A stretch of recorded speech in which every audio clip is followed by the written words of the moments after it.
Ooh, happy holidays! Every day is Halloween!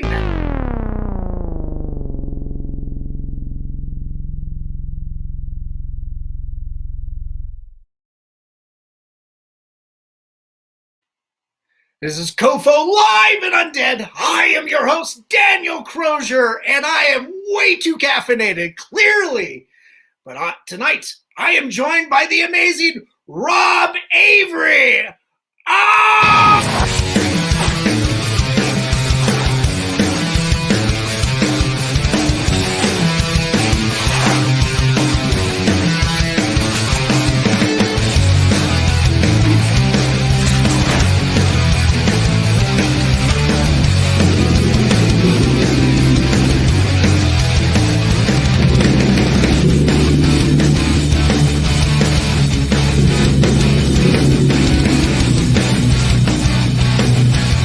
Do I have something on my face?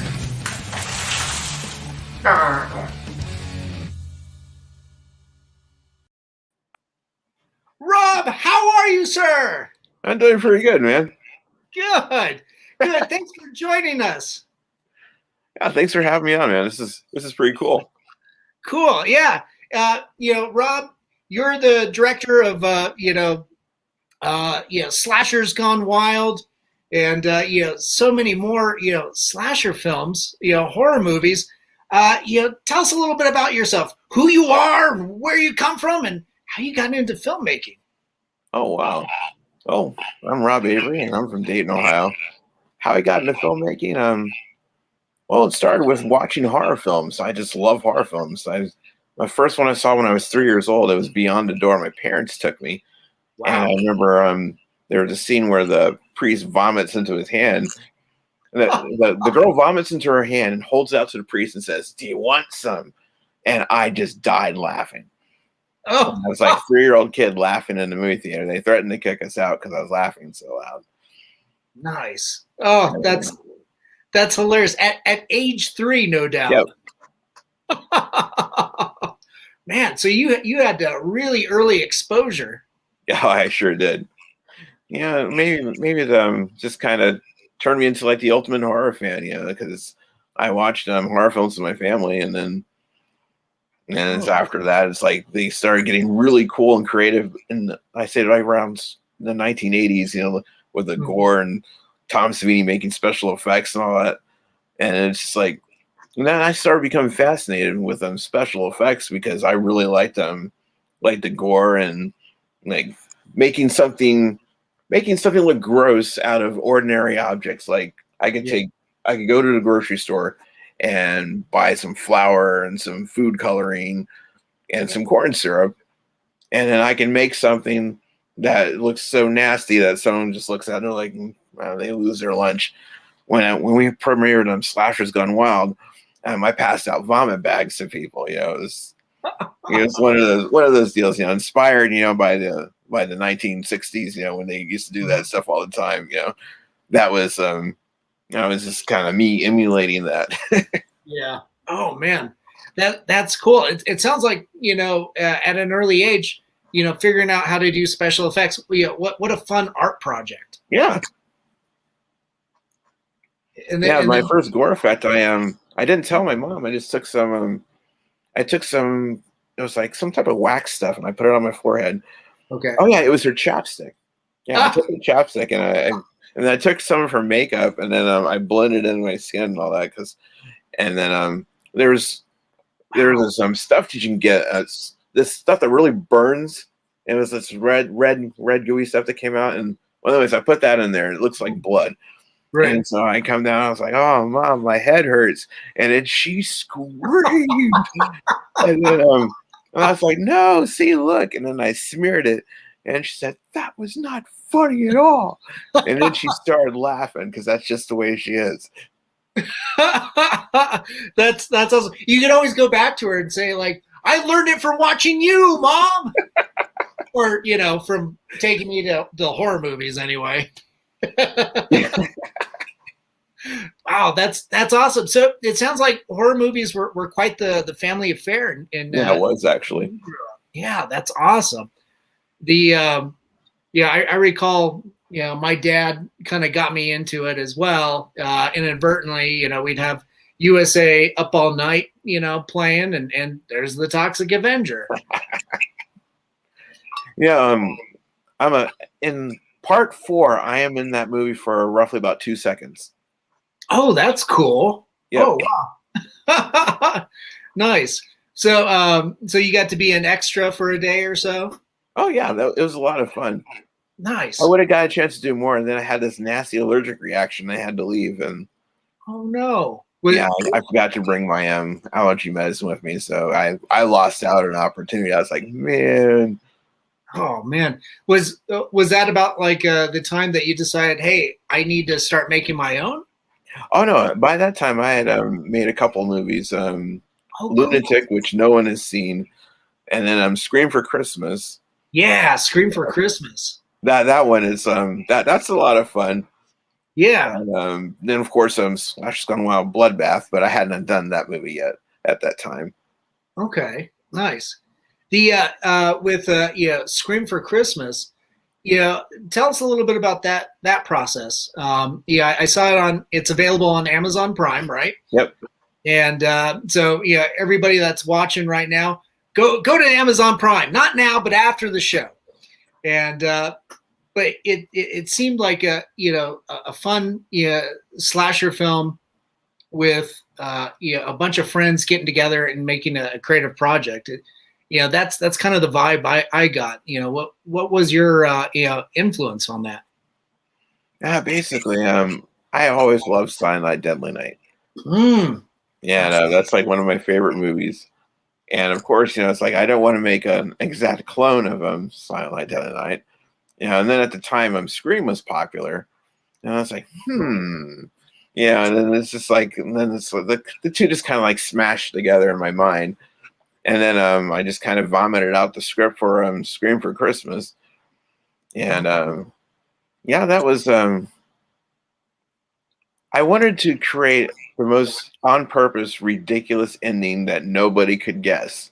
And I think I succeeded with that movie. No one saw that ending coming. Nice. It's a complete surprise. That's cool. Yeah, you're working as an independent filmmaker, and as we all know, it's a tough uphill job to do a creative endeavor like that. What was some of the big obstacles putting that production together? Money. Okay, right. I mean, that's basically it. That's the only problem, because usually everyone's pretty cooperative. It's it's like I've been, I studied acting, and I'm kind of an acting coach. So it's like when I meet people, I don't just like throw them in front of the camera. I'll teach them a few things and all that, and then set them loose upon the world. And nice. But there's been some seasoned pros that have worked with me as well, and worked with Robin Griggs and Kelly Jean. Okay, nice. And I even worked with Lloyd Kaufman. There was a scene that I shot at a convention with him. Oh, cool. And then and it's like I forgot to like get like a release form from him, and so it's like the people I was working with at the time said, no, it's cool footage and all, but we can't put it in there if we don't have a release form from him. And I was like, but he sent me an email, and he's like, no, we need it in writing. And I was like, and so to this day, I still have this scene, and I'm just like, oh yeah, I have this scene that I can't show anybody because it's a really cool scene though. I mean, it's hilarious. I mean, you can get to see him pee on a car. It's one of the funniest scenes that ever exist in the history of film. And I don't know, one of these days I'll bump into him at a convention, and maybe he'll remember me, and I'm like, oh hey, and I'll have like a little release for him, then I can put it on a DVD extra or something, or incorporate it into one of my future films, which is a possibility. Well, and that's such a good idea, because like with so many of his films that he directs, he repurposes a lot of shot footage and scenes. Yeah, like that exploding car. Yes. Yeah, it goes. Yeah, it's in pretty much all the films. Right, right. Yeah, how they, get unless they've got a couple, go-to vehicles that they can use for, the occasional interior exteriors. I guess it's all just how you shoot it strategically. Right. You can get away with that. That's so awesome. We got some folks chiming in. Calvin says Slashers Gone Wild. I love that title. Cool. I can't wait to check it out. And I think, Enjoy. yeah, that's available on Tubi, right? Yeah. Slashers Gone Wild, Bloodbath. Nice. Now, tell us a little bit about that. That's the most recent endeavor that you've got out. How did that come about? Well, basically, it started off as Slashers Gone Wild, and Slashers Gone Wild, the slashers are having a contest to see who's the best slasher, and then of course the winner gets Slasher of the Year. Nice. And so, as urban legend goes, in that movie, all the people that are in credits, every single last one of them that were listed as victims are missing people. Oh, and so hence Slashers Gone Wild, Bloodbath, which kind of expands on it and just says like, all right, well, here's a little more of the lore. You get to see behind the scenes with some of the characters, and then you see what they've been up to, and then you kind of get the feeling, that maybe all of this was kind of made up, by these characters, and there might not really have been a contest. Like this whole entire thing might have just been an excuse to kill the actors. Oh, yeah. And so the sequel expands on this. Nice. And so, but yeah, Slashers Gone Wild, Bloodbath. It's just like it's basically like all the films I watch in the 80s and 90s. It's like super gory, lots of nudity. That's the movies I watch, and those are the movies that I make. Just the crazy shit. It's like Reanimator. That's one of my favorite movies of all time. It's a badass flick. And oh goodness, Texas Chainsaw Massacre, not very gory, but still an awesome flick. That's one that still gives me nightmares to this day. The original, Yeah, the first one. No beating the classics. Remix. Yeah. And to that, Reanimator, what a great way to insert the absurdity and the comedic undertones of that. Oh my gosh, such a classic too. That's those two I watch almost annually. From Beyond, that was a cool film too. Yep. Gordon Stewart is just amazing. Yeah. The work's fantastic. So it sounds like you've got a rich background of influence and inspiration and stuff. What a great premise too, to do a slasher contest. It's hilarious. When you're working with your cast and crew, is it something that they're always into and willing to participate in? Do you have like a group of talent that you always just go back to and work from there? Oh yeah, too. Ed Haynes, he's always a welcome person in my films, and he always does a great job. And then of course, retired scream queen Mandy Keith. They basically slaughtered her in every horror project I ever shot. She had at least one death scene. And then in Slashers Gone Wild, she has multiple death scenes as multiple different characters. And it's like she gets killed right at the beginning. And then in Ed Gein's Christmas, she gets killed twice. Nice. And that's hilarious. She dies as a zombie. Oh, okay. Nice. Yeah, I was just watching some interviews of behind the scenes on like Evil Dead, the Evil Dead, the original, and then like Crime Wave, that Bruce Campbell and To this day, I haven't seen that movie. That's the only movie of his I haven't seen. I recommend it. I've seen it once. It is, I think it definitely would cater to your sense of humor. But they were talking about behind the scenes how, on Evil Dead and the Evil Dead movies, the later ones, and also Crime Wave, they would use, some of the main actors in big roles as bit actors in background scenes and stuff too. And I was like, wow, that's really clever. So, you just kind of reminded me of that trope. I was like, oh yeah, that's such a fun thing to do. It also, it engages with the audience. It's like, hey, you paying attention? Look who's here. That sort of stuff is just so fun. That sounds absolutely hilarious. So Slasher's Gone Wild. I can't wait to. Slasher's Gone Wild.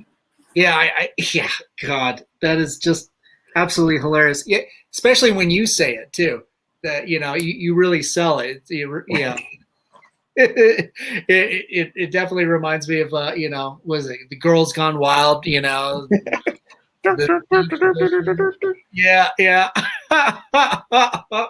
Oh my God. So Rob, you mentioned that you're also working on the follow up as well. Can you tell us a little bit about what we can expect and what we'll look forward to? Well, like all sequels, it expands on the original, and I give the audience a little more behind the scenes, which is actually some really horrifying things, because it's the slashers being a little more honest instead of being the characters that they are, because in Slashers Gone Wild they were acting. Yeah, nice. And so in this one, they're all themselves. They're just basically oh man, if I tell this, so it ruins the ending of Slash. Okay, so I can't tell you. Then ruin the ending. Yeah, leave it. It's like the plot is funny though. It's like the Marvel universe. Just don't give anything away. You gotta go watch the original. But I guarantee you, people are going to be both creeped out, and they're also going to laugh their asses off. Nice. And there's one scene that I'm writing on purpose to be horrifically tragic. So either I'm going to succeed, and people are going to watch the scene and bawl their eyes out and hate me for the rest of their lives. Oh. This oven is going to turn our whole house to smell like smoke. Okay. I did that the other day, and it was a great mistake. Oh. Yeah, that's the assistant or your wife? Yeah. Okay. Do you need to go?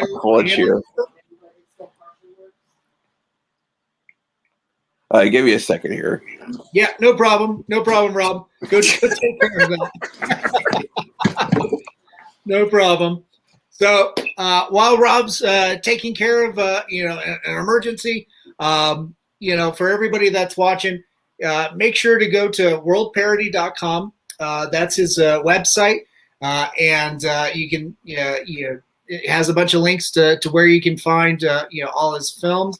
He's got a couple other short films as well as Scream for Christmas and Slashers Gone Wild, Bloodbath, and here's Rob. Jesus devoted. I'm sorry, that was. Yeah, that's comedy. That's awesome timing,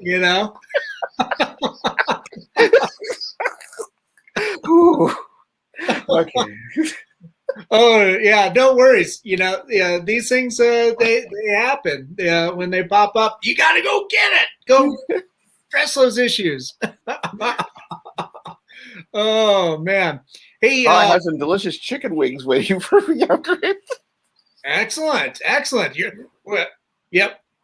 With this interview, we're going to make sure that you are starving by the end of it. You are going to have an appetite. Hey, Rob, Yeah, let's go ahead and play the trailer from Slasher's Gone Wild. Does that sound good? Can you set up the trailer a little bit? What we're gonna see? Basically, the trailer just kind of tells about the movie. Cool. Okay. All right. Sounds good. We shall get this bad boy going. Oh, let's do that, and then Sorry, we got a couple little processes here. Come on.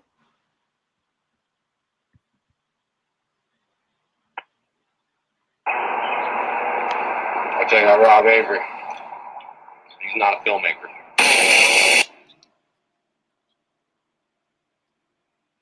All of the people mentioned in the credits as victims are in fact missing people.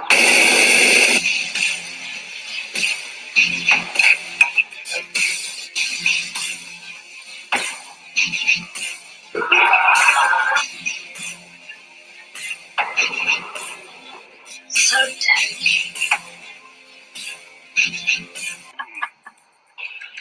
Scream that to later.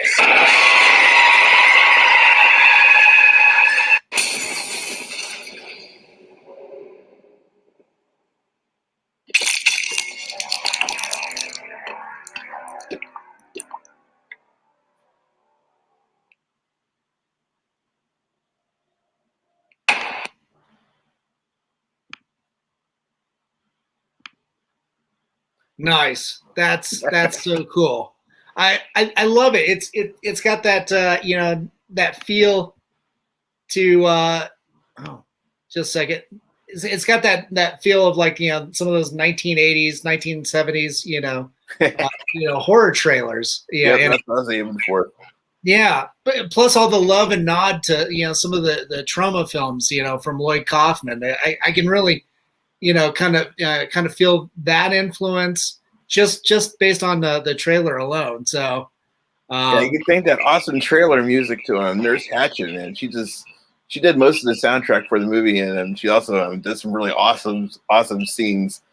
And so it's like, hats off to her, man. She totally kicked ass on this film, man. Nice. Oh, that's so cool.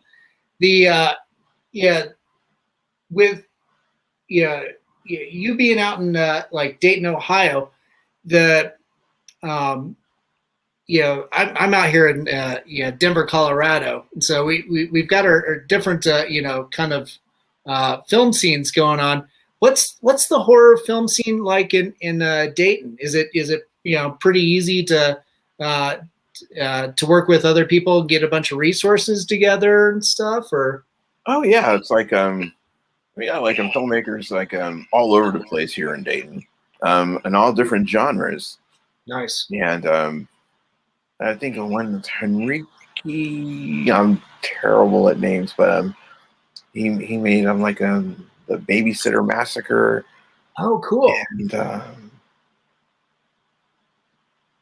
man, I'm terrible. It's like something about Marty Jenkins and vampires or something. But yeah, his films are hilarious. Like, nice. And it's just like he's a good filmmaker, and he's from Dayton, and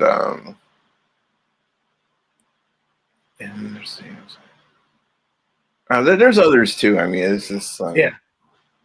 But there's like a, I don't know. There's a huge artistic community out here, and cool. Like every year we have the Oregon District, and they have this huge Halloween party, and Halloween's a big deal out here. A lot of people, a lot of horror fans out here. Nice. That's so cool. Yeah, I think there's a couple of big horror conventions. I want to say like Horror Hound Weekend has a big event out there. That's like one of the best conventions out there. Yeah, and one of the things I love about like horror fans is they're so passionate. Anything that you are doing in the genre, they're very much interested. They want to learn about it. And they want to be supportive too. And I think that's great. Do you find that to be pretty true? Yeah, basically it's a huge community because And all in all the filmmakers have in common is that they're fans of their genre. And so it's like you go to like a horror convention, all that, you know, it's like you see other filmmakers and it's like you want to shake their hand and say, hey, you know, good job on your film. You know, you did a great thing. Or at least that's the way I am, because it's like I just see it as this big film club full of nerds hanging out. You know, that's what a convention is. That's why everyone has fun. You know, they go there and we're ourselves, horror fans. Yeah. And as filmmakers, it's the same deal. You know, it's like Rob Zombie. You know, he's a horror fan. You know, with all the music he's done, and it's like, you know, he's just like one of the biggest horror fans out there. And his movies, you know, whether you like them or not, you know, it's made by a fellow horror fan. Right. That's cool. Yeah, he's taken a stab at the monsters too. Yeah, I can't wait. I think it's going to be cool. Yeah, the one thing that really intrigues me is his venture into something that's more comedic, which is kind of what you do as well with so much of your work. Yeah, well, thank you. Yeah, it's I always get a real kick out of the blending of horror and comedy. I find the two sensations like so similar too. Getting that little either a jump scare or something. And then right away being able to laugh about it afterwards. Yeah, I love that sensation. There's like a lot of films like when we would get together in movie parties. And we would just crack up and enjoy the films.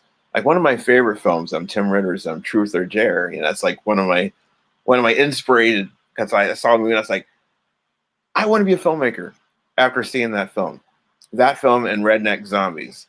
Oh yeah.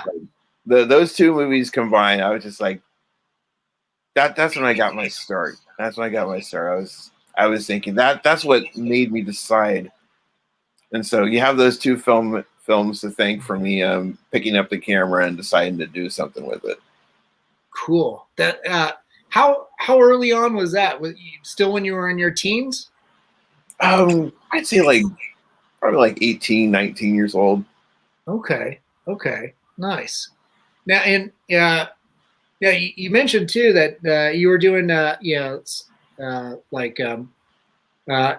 acting instructor or acting teacher, acting coach. Is that something that you're holding classes for or anything like that for people? No, it's like with my experience, it's like whenever I run into an actor or someone who's never acted before and they're nervous in front of the camera, it's like I'm really good at talking to them and just letting them and helping them out and getting comfortable in front of the camera. Nice. And giving them tips and pointers and blah blah blah. And next thing you know, they're like, "Oh, hey, I got to see them," and everyone claps. Yay! That's cool. It sounds like such a communal experience when you're on set. Yeah, it's a fun thing. I definitely enjoy filmmaking, and whenever people get together for a film, it's like this makeshift family that just instantly happens. And then the film gets done, and then everyone's like, "Oh, yeah, no, the film's done. Now we're not hanging out anymore." No, seriously. And then we make another movie, and then whatever. It's that's cool. Yeah, when screening your films, like, have you ever had the opportunity to like sit with an audience and see how they react? Oh yeah. Over at Spooky Empire, that's where one of the places I had shown Slashes Done Wild, and Fright Night Film Fest, it showed there as well. And at the Spooky Empire one, so some poor lady, she well, thankfully we pass out vomit bags, so and so it's like it gets a little notorious, and then it's just like and then we have the Detroit Bloodbath. It's this film festival in Detroit, Michigan, Nice. And we did like right before COVID, we had one. Then COVID just like, nah, we're not going to do that anymore. And then we had the second one just last month. Yeah. And it was pretty cool. Nice. Basically, it just showcases B movies, B horror films. Yeah. And the type of movies I enjoy, the main ones, like the trauma type films. Yeah. Or films like Reanimator or Luther the Geek, or right. God, Evil Dead, like old school, old Evil Dead, the very first one, with the claymation, I mean, yep. Yeah, that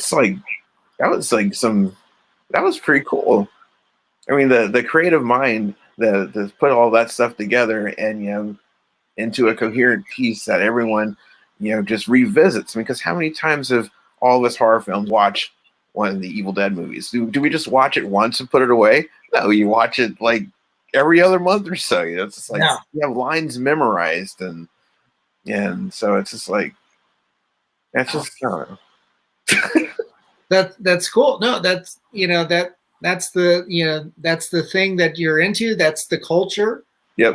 It's amazing, how like these groups kind of coalesce around the love of not only a genre but one film or one book or it's that's how Star Wars kind of took off too, and so many people. Yeah, obviously millions of people are really into that, but on a more micro level, you've got you're fans of Toxic Avenger. I love that you mentioned Luther the Geek. Man, I haven't seen that for like 20 years. That's one of my favorite movies. Oh my God, that's awesome. And then Nightmares in a Damaged Brain. That was really cool. Also known as Nightmare. One of the best slasher films ever. That is one I have not seen. One that look it up. Yeah, I'll have to look that up. Yeah, one that also comes to mind is, what was it? Frankenhooker. Yes, that's a good movie. And I saw that Troma was distributing that too recently. Yep.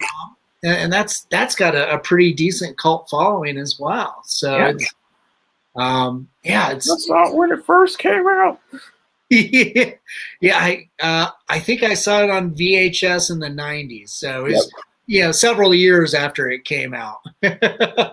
I used to have the VHS tape, and then something happened to like when I was living in Pittsburgh. I think one of my roommates stole it. Oh, yeah. Isn't it always the case? People either steal it or they borrow it and they never return it. Right.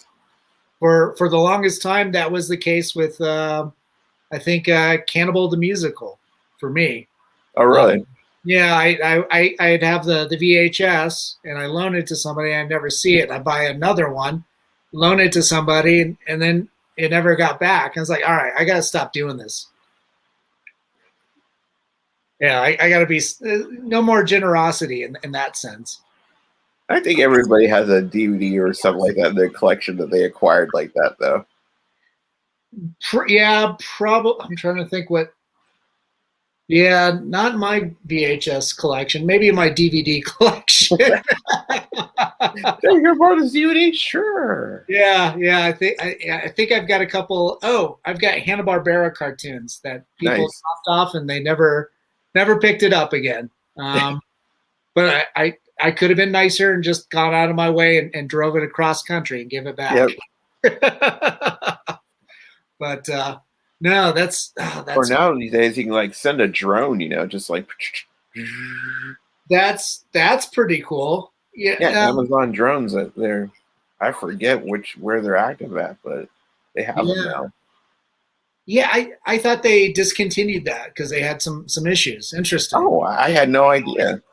Yeah, I knew that they were trying that out, and they had some problems getting things to the right address, or things being dropped premature. That reminds me of Chopping Mall. Yes, that's a fun movie. Yeah. I was expecting like knives and stuff, and then we get laser beams. So, but that was so cool. That exploding head. I mean, come on. Yeah. Yeah. One of the best exploding heads ever. Oh my God. That, God, that movie was just hilarious. I remember the movie poster because it wasn't it like a bag with body parts and there's a knife or something. Yep. And then you go, and then when you actually watch the movie, it's like it's all these friggin' robots and stuff. It's like, what's going on? This is amazing. Oh man, it's yeah, reminiscing about all these horror films and stuff is so kind of cathartic. I love it. When you go to sit down and kind of think on your next film, is it easy to kind of go to that catalog of influences, or are you like, I want to try something new, something a little bit different, something that I haven't seen? Well, inside my head, that's like all these characters are alive. And so it's like sometimes I just close my eyes and I watch what they're doing and then I write it down. And it's just like that's how most of my scripts are written. I just set them loose. I say, okay, here's these characters, I breathe life into them, and then they just take off and they do stuff, and then I'm like, oh wow, I can't believe he did that.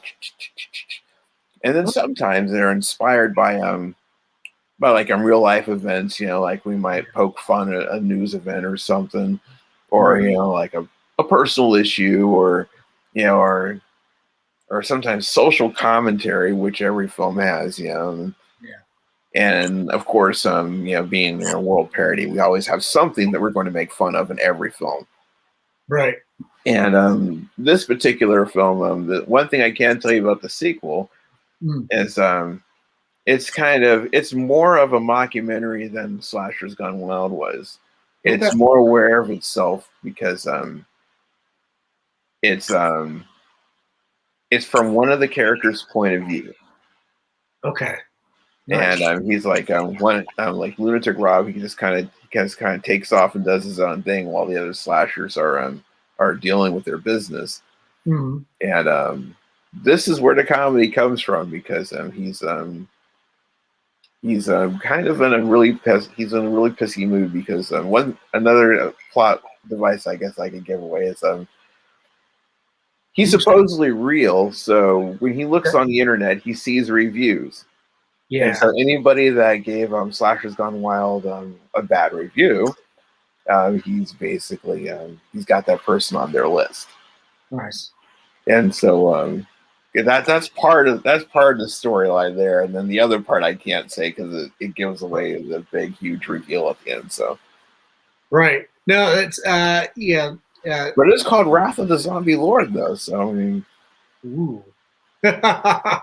Yeah, we can't wait to see the sequel. But of course, everybody watching after this broadcast, go excuse me, go find Slashers Gone Wild. Slashers Gone Wild, Bloodbath, and on Tubi, and then I think isn't it also on Amazon Prime too? Oh no, I couldn't get it to work on Prime. Oh, okay. I guess they said it was too violent, and I was like, okay. Oh, they didn't meet their standards, I guess. Oh, that's too bad. Well, screw them. It's on Tubi. Go watch it there. That's fantastic. What is putting your work on these digital platforms? Are you finding that you're able to find your audience and get the support that you need? Actually, it's kind of like a trickle process, because I know I probably have at any given time maybe like 100 or so fans out there that have seen Slashers Gone Wild. They're really enthusiastic about it, and I'll get emails from them, and I'm very happy to hear from them. Because it's just like it's pretty cool, and then some fans even become friends, and it's like it's just like a big fun thing that happens in the universe. Yeah. Some do some of those fans end up, getting to work on some of your projects? Oh yeah, in fact, there was this one contest that we had. It was over at Spooky Empire, and basically people that bought a copy of Slashers Gone Wild would be entered into a raffle to get slaughtered in the movie. Oh, Now, cool. of course, why it would want to actually get slaughtered in a film, I mean, I don't know, but and hence, the plot device for Slashers Gone Wild Bloodbath, and so these poor people, tying them up and then you see the movie, you see what happens. It's just Nice. There's blood everywhere and all that stuff, and it was a lot of fun. That sounds so cool. Yeah, I mean, so many people that want to be on horror movies, they're always asking, it's like, okay, how am I going to die? Yeah, exactly. Yeah, it seems to be on everybody's bucket list, almost. Yep. Yeah, one thing too, I really like the movie poster that you. I'll throw this up, and let me turn this off so everybody can. I'll probably have to turn that off too. But yeah, it's very much reminds me of some of those big box art that you would see in the VHS video aisles that back in the 80s. Yeah. What do you got? You're going to show us a little something? This is like okay, there we go. Oh, let me turn this off here real quick. All right. Oh, cool. So those are all the slashers. This is a poster that comes with the DVD when you buy it. Nice. Oh, that's so cool. The DVD is of the original cut of Slashers Gone Wild, not Slashers Gone Wild Bloodbath, mind you. That's not out on DVD yet, but it is on Tubi. Okay. But the original cut of Slashers Gone Wild, the actual snuff movie where all the actors were killed, the 78-minute version of the film is available for DVD on worldparty.com, and it comes with a poster, stickers, magnets, and other surprises. Nice. And so I don't think I could show one of the surprises because you don't allow nudity on your show, right? That's fine. The worst that happens is we get taken off air. Well, anyways, you've shown nudity before, so if you've got I think you'll be fine if you show it. Now I gotta find it. Sorry. Yeah, all this setup. Well, anyways, it's an uncensored shot of one of the actresses in the bathtub after we basically exposed her rib cage. Oh wow! And ripped out her guts and spewed them all over the tub and all that. Wow! And so it's a still from that scene. It's like in a postcard. And then I have some stuff they wrote on the back. I honestly forgot what I wrote. Oh, okay. Well, no, that's pretty cool. I think you sent over some stills from the movie, or some outtake images. I'm not sure. Let me see. Yeah, that's Rob the Slasher chasing a litter bug. Oh, geez. Yeah, she threw a styrofoam cup, so that's pretty much it. Nice. Oh, yeah, that's toast. And then some of the other actresses in the film as well. Yeah, Motor City Dolls. Christina Sky and Scarlett. They were part of Kevin Tooler's crew, Resurrected Zombie Girls. Nice. Yeah, it sounds like you guys are having just a great time on set. Making your art. Yeah, man. I noticed too, just over your shoulder, you've got a poster of Gore. Yep. Yeah, I just caught them last night here in Denver. Yeah, they're one of the best bands ever. Oh God, it's so fun live. So yeah. Seeing them eviscerate, different characters on stage and letting the blood, the fake blood, and the fluids fly and stuff. Just kind of reminds me of some of the gore that I remember from Scream for Christmas and stuff. But it sounds like you guys really amped up things for Slashers Gone Wild. Oh yeah. Yeah. I mean, Scream for Christmas was pretty gory, but Slashers Gone Wild, Bloodbath, especially with that chainsaw through the head scene. I mean, Nice. talk about explosions. I mean, it's just like oh my gosh. When you're doing stuff like that too, are you kind of going back to like the tried and true trauma way where you use a melon or something? oh no. Basically, I kind of like mixed a whole bunch of different types of styles to do this one. Oh, But cool. basically, I took like a dummy, and then I filled the head full of blood and all that, and then I taped it together, and then there was a live actress, Okay. and then basically we have the chainsaw in front of the live actress, and then we run the chainsaw, so then we pull the chainsaw back, and then we push it forward, and then there's that blood splash, and you see her hair tangled in the chainsaw and all that stuff, and gore everywhere, and it's just like, and there's a couple of times where people will ask me if the actress is all right, and I'm like, what do you think? I mean, geez, I mean, come on, people, seriously. Yeah, I was just seeing a thing on films that got banned for different scenes and stuff. One was Cannibal Holocaust back in I think 1980. Yep.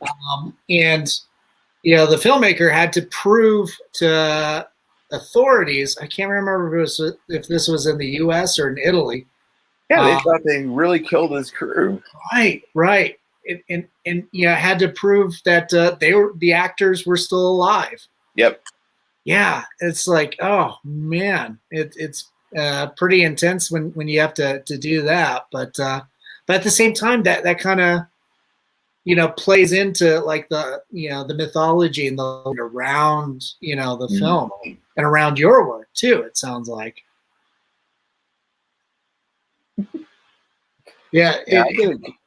I get a huge kick out of filmmaking and horror films, and it's just like, I don't know, it's something that I'm probably like 40 years from now, if I'm still breathing, I'll be sitting there in my wheelchair, at the old folks' home, showing films that I made with some of the people that lived there.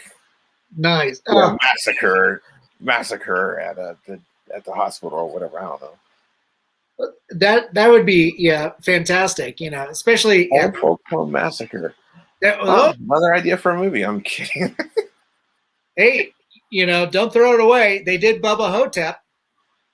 Hey, that was an excellent film. That was a great movie. I love that movie. Oh, that's so cool. John dies at the end. That's another excellent film. Don Cascarelli, right? Yes. He did both of those. Yep. I grew up on his Beastmaster, even before I found out about Phantasm. Yep. Or yeah. Oh man. Yeah. It's amazing the treasure trove of film and culture that's gone on for granted the last 40 years, but all these wonderful independent horror film projects that I think deserve so much more love. Luckily we've got guys like you in this world that are greatly influenced in creating art from that.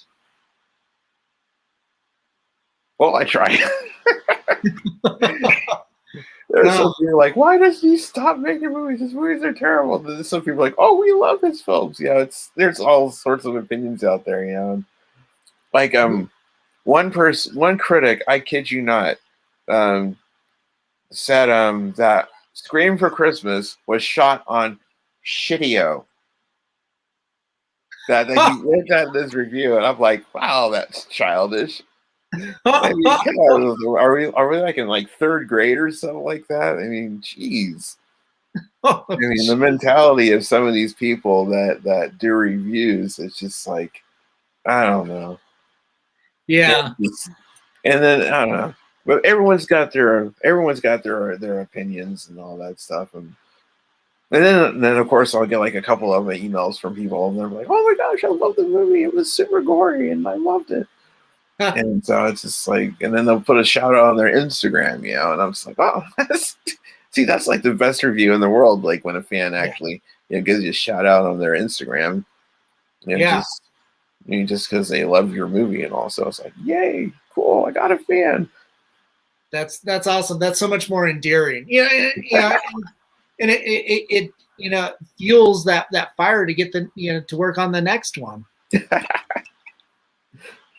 Actually, it's just like I just have so much fun shooting movies. It's like because the whole creative process and thinking of the prosthetics and the different murders. Yeah, and I'm trying to figure out a way to do something, because when it comes to gore effects, most gore effects have been done. Mm-hmm. So it's like you've got like a rich history of film, every time you do a gore effect, and so it's like there's a lot of gore effect critics out there, and so it's like you can't just throw ketchup on someone. You gotta sit there and either know what you're doing with the gore effects or know how to creatively shoot around not having gore effects, like Texas Chainsaw Massacre. Yeah, but not everybody can do that. It's like you got Tob Hooper, who just like a master of his craft, and then some people like, oh, I can make a horror film without gore effects too, and then you fall asleep, because right. I don't know. Yeah. You have to. It's like with pacing, camera angles, and basically an unbelievable villain.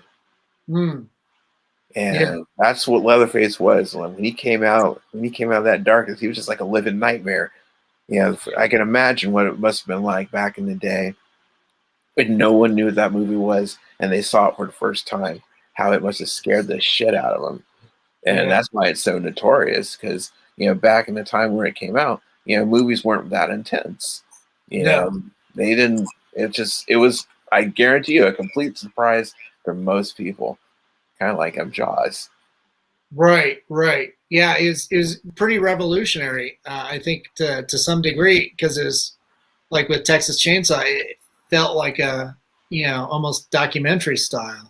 Yep. So it's just like, wait a minute, are we subverting something fictional and making it, is it more real, or did this really happen? And it's Tob Hooper kind of came from that world of documentary filmmaking, and it's like, oh my god, it's so masterful. And I think the first time I saw it was in high school, and I wasn't sleeping for at least 2 nights. It really got under my skin, and it still continues to do so. And I think because it does so, it is one of the most successful films of all time for me. Yeah.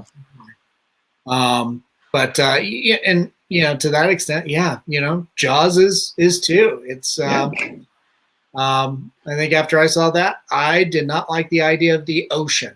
But my dad made the mistake of showing that to me when I was very, very young. And luckily, I live in Colorado and didn't have to worry about the ocean. I had the lake to worry about. You tell a kid that a shark doesn't live in a lake, yes. Yeah, true. I don't think at that age I made that connection. It's like, oh yeah, there's water over there. Yep. For all I know, Jaws could have been in my bathtub waiting for me. It's like, right. Well, and then there's the Tob Hooper movie, Eaten Alive. Yep. With an alligator. Yep. So that was a fun film. Yeah. Oh, it was so. I felt that there was a nice element of camp added to it, and I kind of draw a little bit of a through line between that and Texas Chainsaw Massacre 2. Mm-hmm. With the amped up campiness to that, and the absurdity and the humor that was added to it. So it's like totally completely different from the original, but but I thought it was like, well, it's a nice, breath of fresh air, something different, to kind of digest. So I love it. Rob, thanks so much for being, so generous with your time and talking about, your work and everything. And it's been a real pleasure, chatting with you. Well, thanks, man. This is a lot of fun. Oh, good. Yeah, I love reaching out, talking to new people and learning about all the cool things that they're doing to really enrich the world that they live in, especially the horror world. Yeah. Hang out for a little while. Ooh, what do we got?